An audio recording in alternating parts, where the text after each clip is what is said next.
أعوذ بالله من الشيطان الرجيم. بسم الله الرحمن الرحيم. ثم آتينا موسى الكتاب تماما على الذي أحسن وتفصيلا لكل شيء وهدى ورحمة لعلهم بلقاء ربهم يؤمنون. وهذا كتاب أنزلناه مبارك فاتبعوه واتقوا لعلكم ترحمون. أن تقولوا إنما أنزل الكتاب على طائفتين من قبلنا وإن كنا عن دراستهم لغافلين. أو تقولوا لو أنا أنزل علينا الكتاب لكنا أهدى منهم فقد جاءكم بينة من ربكم وهدى ورحمة فمن أظلم ممن كذب بآيات الله وصدف عنها. سنجزي الذين يصدفون عن آياتنا سوء العذاب بما كانوا يصدفون.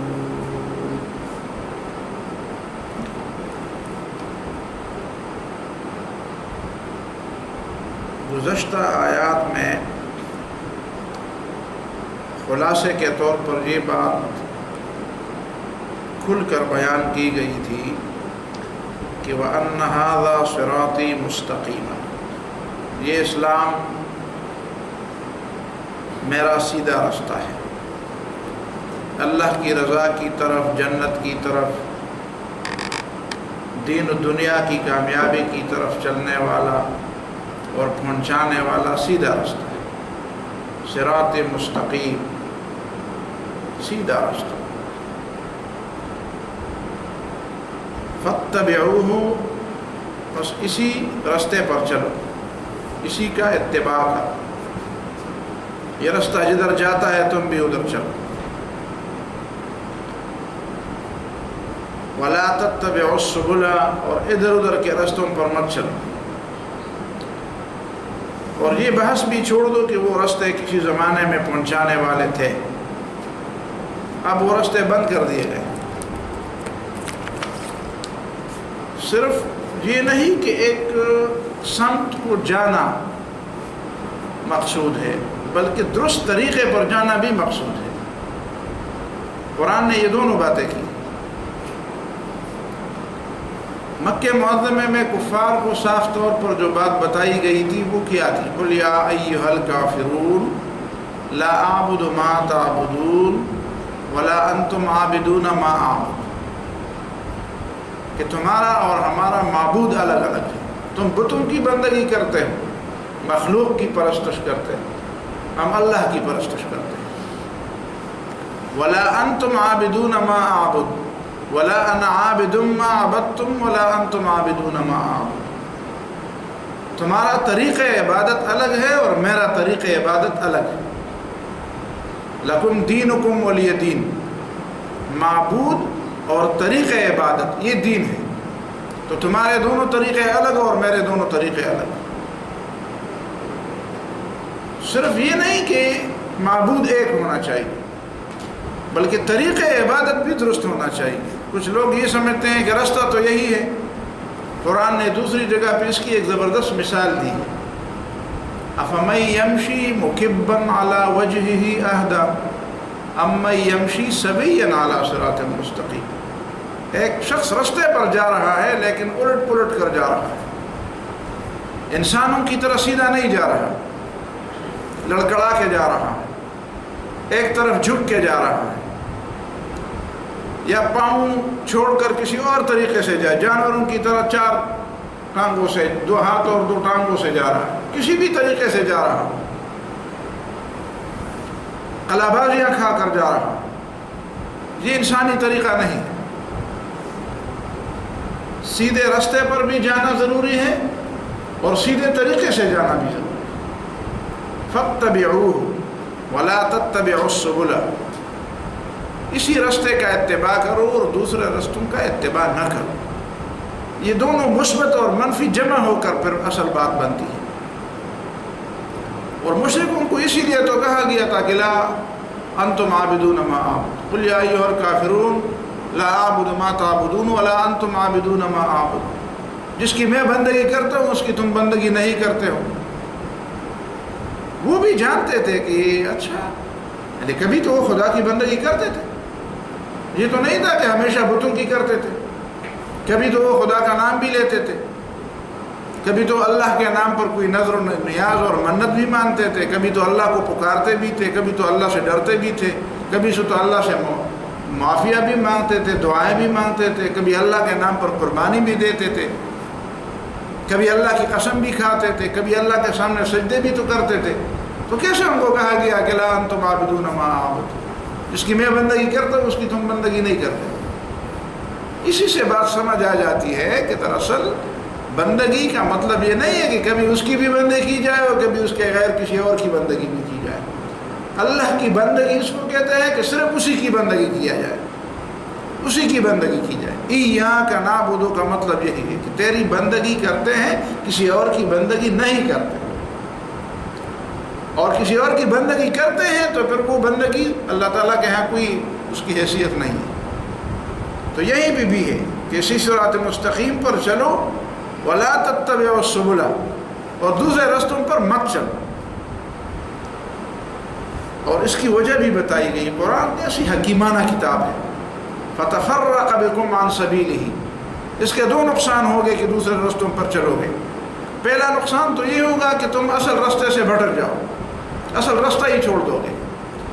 دوسری بات یہ کہ تم تو امت ہو، تم تو ایک امت ہو اور قائدانہ صلاحیتیں ہیں تمہارے اندر، قائدانہ مقام کے اوپر تمہیں پیدا کیا، قائدانہ مقام تمہیں دیا گیا ہے، قانونی طور پر، شرعی طور پر اللہ تعالیٰ کے ہاں تمہارا مقام قائدانہ مقام ہے۔ تمہیں دنیا کی امامت کے لیے اٹھایا گیا ہے۔ فتفرق بکم عن سبیلہ، تو کچھ لوگ ایک راستے پہ جائیں گے، کچھ دوسرے راستے پہ جائیں گے، کچھ تیسرے راستے پہ جائیں گے، کچھ چوتھے راستے پہ جائیں گے، تو تمہاری وحدت کیا ہوگی؟ پھر وحدت ہی پارا پارا ہو جائے گی۔ فتفرق بکم عن سبیلہ، کوئی ایک طرف کوئی دوسری طرف، اسی تفرقے کو منع کیا گیا ہے۔ اور آگے پھر کہا گیا ہے کہ ان الذین فرقوا دینہم وکانوا شیعا لست منہم فی شیء، جن لوگوں نے اپنے دین کو ٹکڑے ٹکڑے بنایا ہے تمہارا ان سے کوئی واسطہ نہیں۔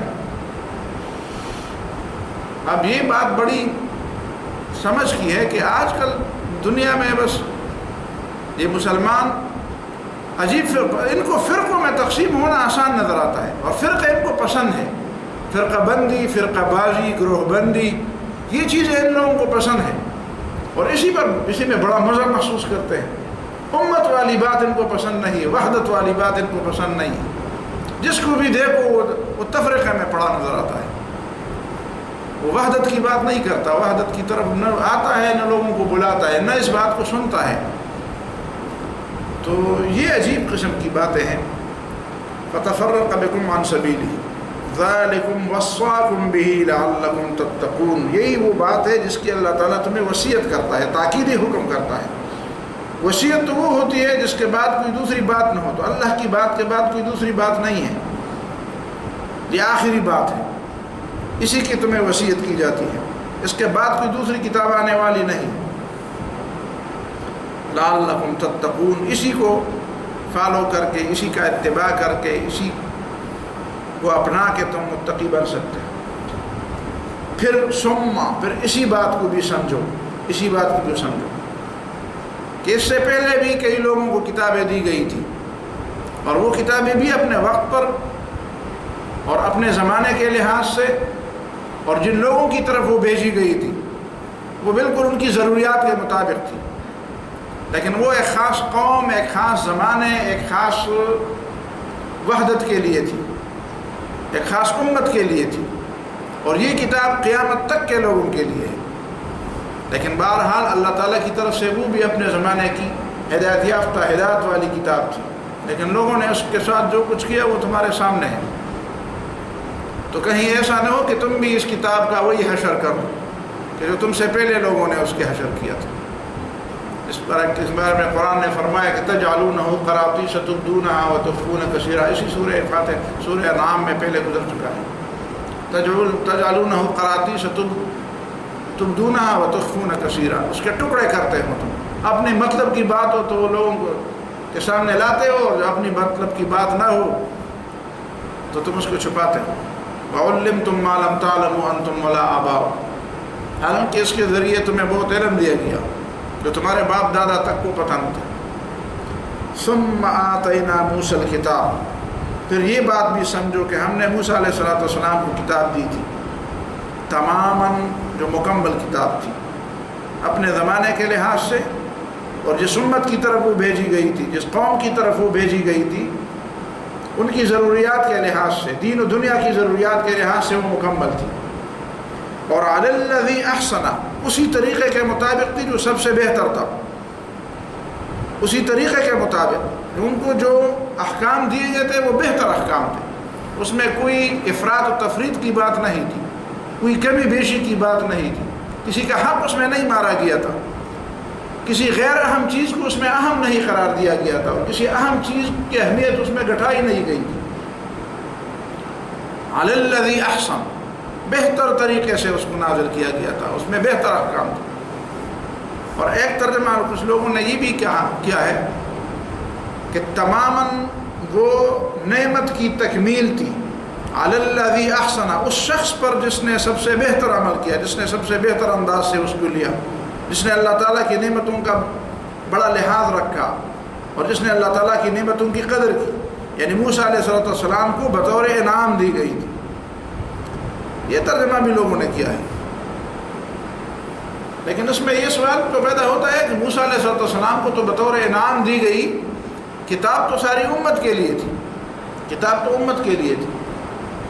اسی لیے یہ پہلے والا ترجمہ بھی مناسب ہے، دونوں ترجمے مناسب ہیں، لیکن پہلے والا ترجمہ زیادہ مناسب لگتا ہے. تماماً کہ وہ مکمل کتاب تھی، علی الذی احسن، اسی طریقے پر نازل کی گئی تھی کہ جو سب سے بہتر طریقہ تھا، افراط و تفریط سے پاک طریقہ تھا، کسی اہم کو غیر اہم کرنے اور کسی غیر اہم کو اہمیت دینے کی افراط و تفریط اور یہ اسی تفریق سے پاک تھا.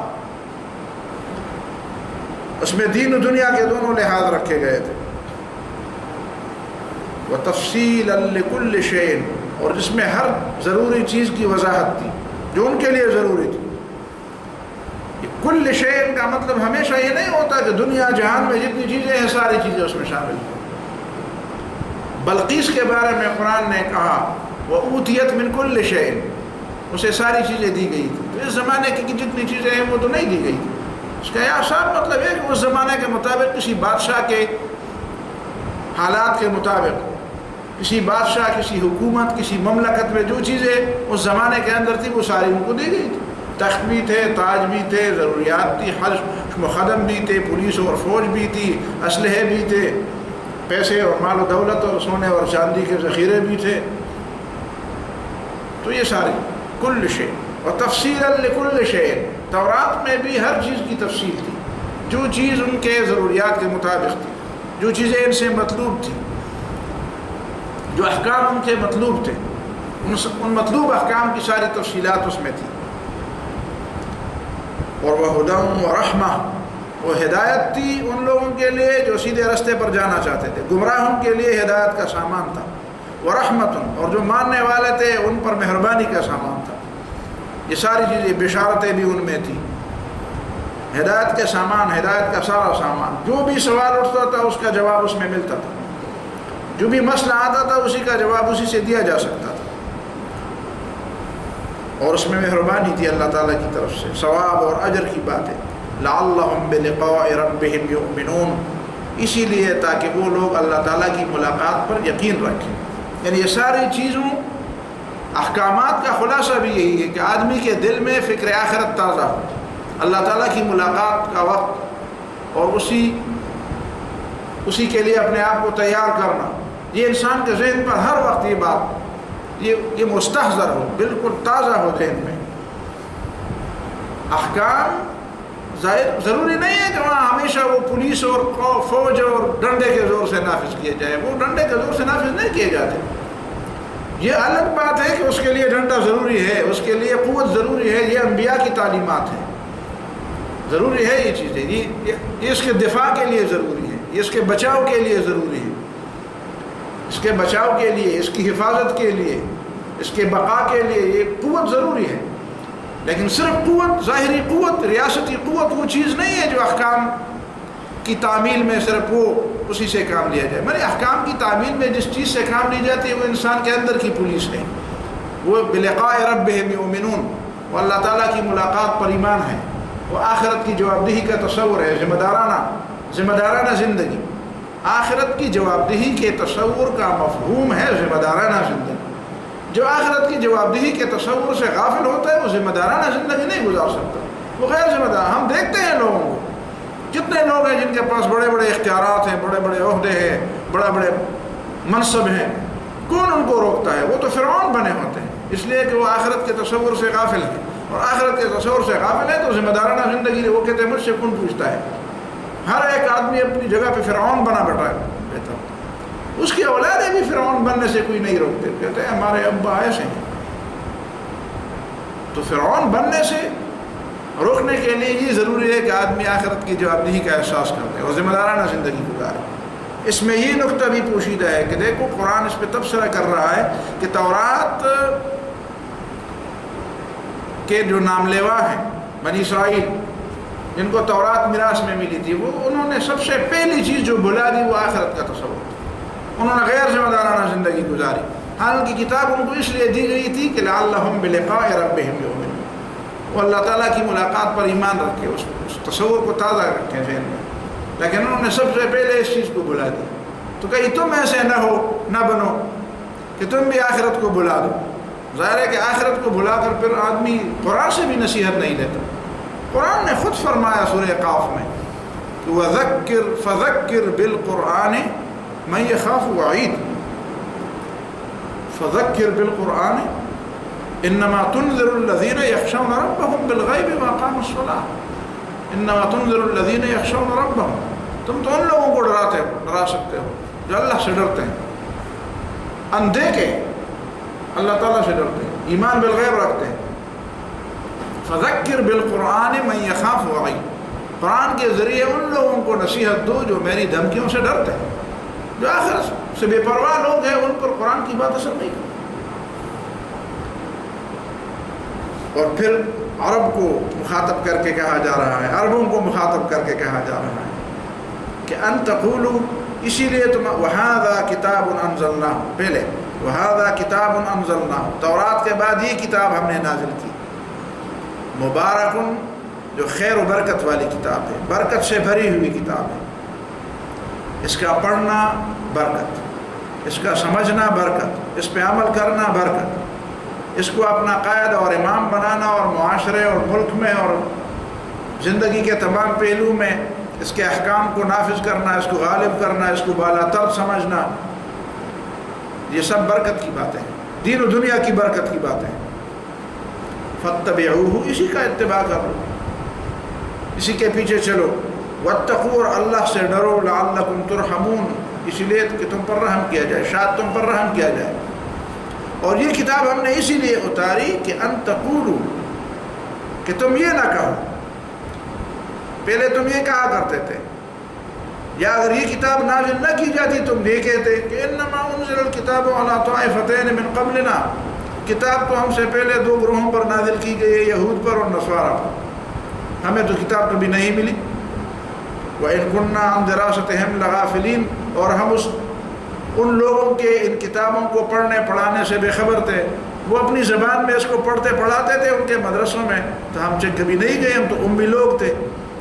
وہ کیا پڑھتے تھے، کیا پڑھاتے تھے اپنی کتاب کے اندر، کیا کیا نصیحتیں تھیں، کیا احکام تھے، کیا فرائض تھے، کیا حرام تھے، تو ہمیں نہیں معلوم، انہوں نے کبھی ہمیں نہیں پڑھائی، انہوں نے تو اپنے ماحول میں پڑھائی۔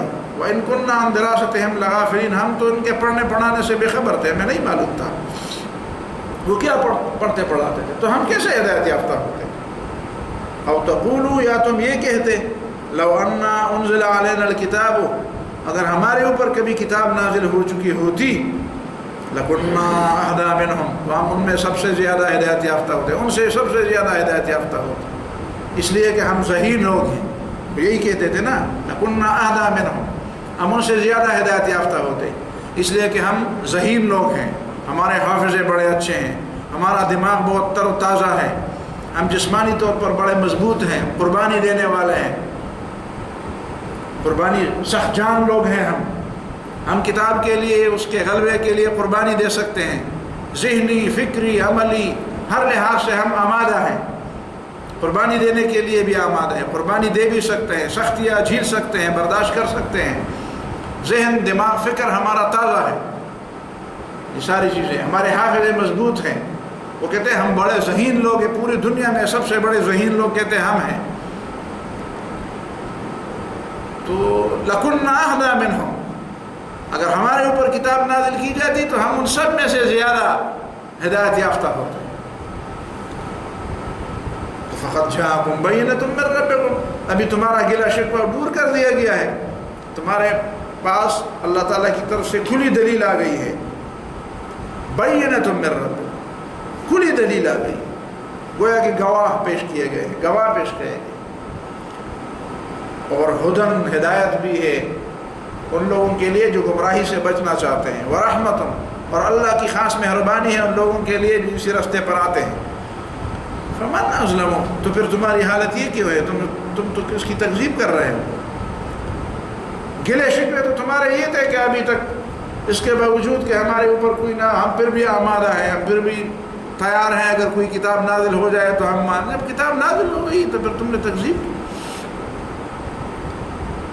فَقَدْ جَاءَكُمْ بَيِّنَةٌ مِّن رَّبِّكُمْ وَهُدًى وَرَحْمَةٌ فَمَنْ أَظْلَمُ مِمَّنْ كَذَّبَ بِآيَاتِ اللَّهِ، بس بتاؤ کون شخص بڑا ظالم ہے ان لوگوں سے جو اللہ پر جھوٹ باندھے؟ سب سے بڑا ظالم تو پھر وہی ہے جو اللہ تعالیٰ پر جھوٹ باندھے، کذب بآیات اللہ، جو اللہ تعالیٰ کی آیات کو جھٹلائے، وصدف عنہا، اور اس سے الگ چلے، ٹیڑھی چال چلے۔ دیکھیں نا، صدف کا مطلب کیا ہے؟ عربی زبان میں صدف ایک بیماری ہے جو اونٹ کو لگتی ہے، اور اس کی وجہ سے اس کے وہ ٹیڑھے انداز سے چلتا ہے، وہ سیدھا نہیں چلتا۔ کبھی آپ نے گاڑیوں میں یہ بیماری دیکھی ہوگی، گاڑی پتہ نہیں کیا ہو جاتا ہے، مجھے نہیں معلوم، کبھی گاڑی جاتی ہے وہ ٹیڑھی ہو کر جاتی ہے، آدمی سمجھتا ہے کہ وہ یہ ٹیڑھی ہے، وہ جاتی تو سیدھے ہے لیکن گاڑی ٹیڑھی نظر آتی ہے۔ تو صدف کا مطلب ہے کہ اونٹ کی وہ بیماری جس سے وہ راستے پہ سیدھا نہیں چلتا۔ صدف آنا، یہ تمہیں کیا ہوگا؟ ٹیڑھی چال چلتے ہیں، اس کی طرف سیدھا نہیں چلتے۔ سنجزی الذین یصدفون عن آیاتنا، یقیناً ہم بدلہ دیں گے ان لوگوں کو جو ہماری آیتوں سے الٹ کے چلتے ہیں، دوسری جانب چلتے ہیں، بے رخی سے چلتے ہیں، روگردانی اختیار کرتے ہیں۔ سوء العذاب، ہم بدلہ دیں گے برے عذاب کا، بما کانوا یصدفون، اسی لیے کہ وہ ہماری آیتوں سے روگردانی کرتے تھے، منہ موڑتے تھے، رخ بدلتے تھے، روگردانی کرتے تھے، روگردانی یعنی شعر ہے، اس طرف سے موڑ لیتے تھے۔ ان آیات میں دو باتوں کی طرف توجہ دیں۔ کچھ لوگوں نے یہ کہا ہے کہ ان تقولوا انما انزل الکتاب علی طائفتین من قبلنا، تم یہ کہو گے کہ کتاب ہم سے پہلے دو گروہوں پر نازل کی گئی تھی، اس کا مطلب یہ کہ اہل کتاب کے صرف دو گروہ ہیں، دو گروہ، یہود اور نصارہ۔ تو کچھ لوگوں نے مجوس کو بھی اہل کتاب قرار دیا ہے۔ تو بعض مفسرین نے یہ کہا ہے کہ اس سے پتہ چلا کہ مجوس اہل کتاب نہیں ہے، اس لیے کہ طائفتین من قبلنا، لیکن یہ استدلال درست نہیں ہے۔ مجوس اہل کتاب ہے یا نہیں ہے وہ دوسری بات ہے، لیکن یہ طریقہ استدلال کہ چونکہ انہوں نے کہا ہے کہ یہ دو فریق جو ہے زیادہ اہل کتاب میں مشہور تھے اور عرب اس کو جانتے تھے، قریب وہی لوگ، عرب ہی میں قریب وہی لوگ رہتے تھے۔ یہودیوں کا سب سے زیادہ کہ سب سے عرب میں بڑی آبادیاں مدینے کے اور اس کے ارد گرد کے قریب تھی، مدینے میں تھی، خیبر میں تھی، فدق میں تھی، وادی القرا میں تھی، تیما میں تھی، تیما، خیبر، فدق، وادی القرا، خود مدینے کے اندر تین بڑے قبیلے رہتے تھے۔ یہ تو یہود کے قبیلے تھے، یہی عرب میں آباد تھے۔ عیسائیوں کے قبیلے جو ہے زیادہ سے زیادہ یمن میں آباد تھے، نجران کے علاقے میں عیسائیوں کی بڑی آبادیت تھی۔ تو یہ لوگ تو شام کی طرف جاتے تھے، مدینے سے بھی واقف تھے، بلکہ مدینے میں تو ان کی رشتہ داریاں تھیں، مدینے اور مکے والوں کے آپس میں رشتہ داریاں تھیں۔ خود رسول اللہ صلی اللہ علیہ وسلم کا ننیال ادھر ہی کا تھا، بنو نجار قبیلے سے، تو رشتہ داریاں تھیں۔ شام کی طرف بھی ان کے سفر جاری تھے اور وہ مدینے کے راستے وہ سفر جاری تھے، تو مدینے کے لوگوں سے ملنا جلنا تھا۔ یمن کی طرف بھی سفر ان کے جاری تھے، اور یمن میں تو ظاہر ہے کہ نجران کا علاقہ مشہور علاقہ تھا، تو اس سے بھی یہ لوگ واقف تھے۔ تو اس واقفیت کی بنیاد پر انہوں نے طائفتین کہا، انما انزل الکتاب علی طائفتین من قبلنا۔ یہ بہرحال قرآن کی طرف سے اس بات کا اعلان نہیں ہے کہ اہل کتاب صرف دو طائفے، ٹھیک ہے، یہ اس بات پہ ان کو طائفتین کہا گیا، ان کی بات نقل کر کے، انما انزل الکتاب علی طائفتین من قبلنا، تو ان کی بات نقل کی ہے کہ تم یہ کہتے کہ کتاب ہم سے پہلے دو گروہوں پر نازل ہوئی ہے، تو وہ جن دو گروہوں کو جانتے تھے انہیں کا اس نے تذکرہ کیا۔ باقی یہ بات کہ اہل کتاب ان کے علاوہ کوئی ہے کہ نہیں ہے، تو ہم یقین کے ساتھ یہ نہیں کہہ سکتے کہ ہیں، لیکن تم بھی یہ نہ کہو کہ نہیں ہے۔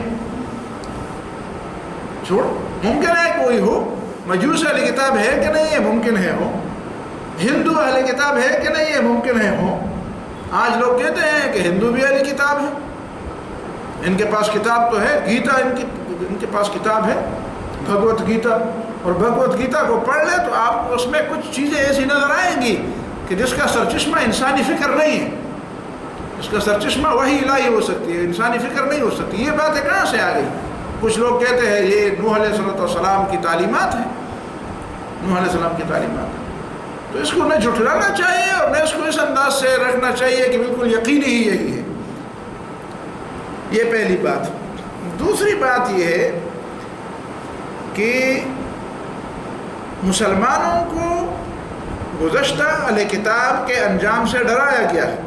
جب تک ایک شخص اپنے سے گزرے ہوئے تاریخ کو نہ سمجھے اور جس کرسی پر یا جس مقام پر وہ ہیں، پہلے جو لوگ اس مقام پر تھے ان کے بارے میں اس کا علم نہ ہو، نہ ان کی تاریخ سے واقف ہو، نہ ان کے کرتوتوں سے، نہ اس کے عروج اور زوال سے واقف ہو، اور نہ عروج اور زوال کے اسباب سے واقف ہو، اور نہ اس کا تجزیہ کر سکتا ہو، وہ آگے قدم نہیں بڑھا سکتا۔ جو لوگ اپنے ماضی سے کٹ جاتے ہیں وہ مستقبل میں ان کے لیے تاریخی ہی تاریخی ہے۔ اور کفر کا ہمیشہ طریقہ یہ رہا ہے کہ اس نے مسلمانوں کو اپنے ماضی سے کاٹ دیا۔ آپ کو علم ہے ترکی میں مصطفیٰ کمال نے یہی کیا کہ ترکی ان کو اپنے ماضی سے کاٹ دیا، ان کی زبان بدل گئی، ان کے رسم الخط بدل دیے، ان کی ساری چیزیں بدل گئی۔ جن چیزوں پر وہ فخر کرتے تھے، جن چیزوں کی بنیاد پر انہوں نے 600 سال تک پوری دنیا پر حکومت کی تھی، خلافت، وہ تو اسلام تھا، اسی پر انہوں نے پابندی لگائی۔ ظاہر ہے ایسے شخص کو لوگ اپنا محسن سمجھتے ہیں۔ بھئی ترکیوں نے دنیا میں کیا کام؟ یہی تو کیا نا کہ انہوں نے 600 سال تک خلافت قائم رکھی۔ تو خلافت جس بنیاد پر انہوں نے قائم رکھی وہ تو دین تھا، اب اس دین سے ان کو کاٹا گیا، کہتے ہیں کہ وہ یہ ان کا محسن ہے۔ اگر محسن اسی کو کہتے ہیں تو پھر پتہ نہیں دشمن کس کو کہیں گے۔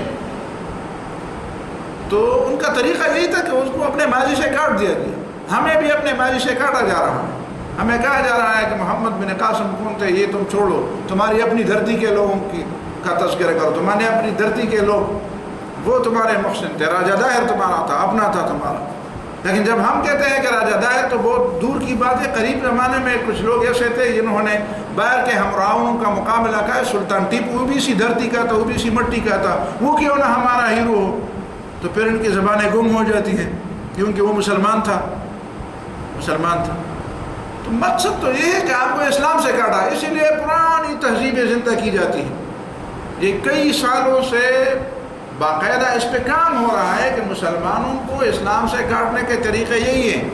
تو کئی طریقے آزمائے جاتے ہیں، اب ایک طریقہ یہی نکالا گیا ہے کئی سالوں سے کہ ان کو یہ یاد دلاؤ کہ تمہارے آباء و اجداد پرانے زمانے میں کیا تھے، گردارہ تہذیب دکھاؤ، منجوڈاروں والی باتیں بتاؤ، فلان تہذیب کی باتیں بتاؤ، راجہ داہر کی تہذیب کی باتیں ان کو سمجھاؤ، بدھ مت کی تہذیب کی باتیں کہ تمہارے باپ دادا یہی تھے۔ بھئی ہمارے باپ دادا یہی تھے، لیکن ہمارے باپ دادا نے تو ان چیزوں پر تھوکا تھا، ان سے تو انہوں نے برات کا اعلان کیا تھا، یہ چیزیں تو انہوں نے چھوڑ دی تھی۔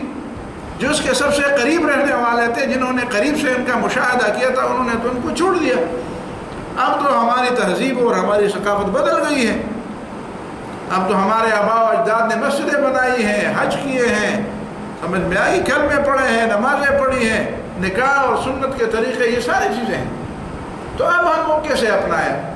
ہم کہا جا رہا کہ نہیں پرانے زمانے میں تمہارے آباء و اجداد، یہ کیوں ہمیں بتایا جا رہا ہے؟ بچوں کو کیوں سمجھایا جا رہا ہے؟ اس لیے کہ تم اپنے ماضی سے کٹ جاؤ. یہی قریبی ماضی سے کٹ کر دور. ایک وقت کہتے تھے کہ نہیں اتنا دور, کبھی کہتے تھے اسلام بہت پرانا ہے, 1400 سال پہلے جاؤ. وہی تم تو 14,000 پہلے سال جا رہے ہو. اگر ہم 1400 سال پہلے جاتے ہیں تو کہتے ہیں کہ تم بہت دور, تاریخ کا پہیہ الٹا گھماتے ہو. اور جب تم ہزاروں سال پہلے جاتے ہو ہمیں لے جاتے ہو تو پھر تاریخ کا پہیہ پیچھے نہیں گھومتا. اس کو تو آپ نہیں کہتے کہ آپ جو ہے نا ماضی کی طرف جا رہے ہیں, بہت دور جا رہے ہیں. لوگ آگے جا رہے ہیں اور تم پیچھے جا رہے ہو, اور تم تو ہمیں پیچھے لے جا رہے ہیں. لیکن طریقہ واردات ہے یہ. جب تک تم اپنے ماضی کو نہ سمجھو, اس بات کو نہ سمجھو کہ وہاں پہ غلط کیا تھا اور ٹھیک کیا تھا, اس وقت تک تم سیدھے راستے پر نہیں جا سکتے. یہ وہ بنیادی چیزیں ہیں. باقی رہی یہ بات کہ یہ عربوں کا اعتراض تھا, تو عربوں کا اعتراض تو دفع کیا گیا کہ ان کے سامنے کتاب نازل کی گئی. تو پھر ہمارا اعتراض بھی اگر ہے, اگر ہمارے لوگ اعتراض کر رہے ہیں کہ اچھا ان کا تو اعتراض دفع کیا گیا ہے کہ ان کے سامنے کتاب نہیں تھی تو ان کو تو کتاب مل گئی, تو ہم مبارک کر دیں کہ اللہ ہمارے لیے بھی ایک کتاب ہو. تو اب کتاب آنے کا دروازہ بند کیا گیا ہے. ایک کتاب آنی تھی, وہ آ گئی ہے. اس کتاب میں اگرچہ وہ عربی زبان میں ہے, یہ الگ بات ہے کہ کسی ایک زبان میں ہوتی تھی. یہ تو نہیں ہو سکتا تھا نا کہ دنیا کی ساری زبانوں میں ہو, اور یہ بھی نہیں ہو سکتا کہ دنیا کی ساری زبانیں ایک ہو جائیں. یہ زبانوں کا اختلاف بھی اللہ تعالیٰ کی طرف سے تحفہ ہے. میں سمجھتا ہوں صرف دلیل نہیں ہے بلکہ اللہ تعالیٰ کی طرف سے انعام ہے. اس بات کو آپ سمجھیں. اگلے درس میں پوچھوں گا کہ کیسے زبان کی یہ کثرت, یہ بہت زیادہ زبانیں, ہزاروں میں سینکڑوں ہزاروں زبانیں, یہ اللہ تعالیٰ کی طرف سے انعام کیسے ہے؟ یہ انعام ہے اللہ تعالیٰ کی طرف سے. یہ نہ ہوتی تو بہت بڑی مصیبت ہوتی. وہ کیا ہوتی؟ آپ سوچیں اس بات کو, پھر مجھے جواب دیں گے.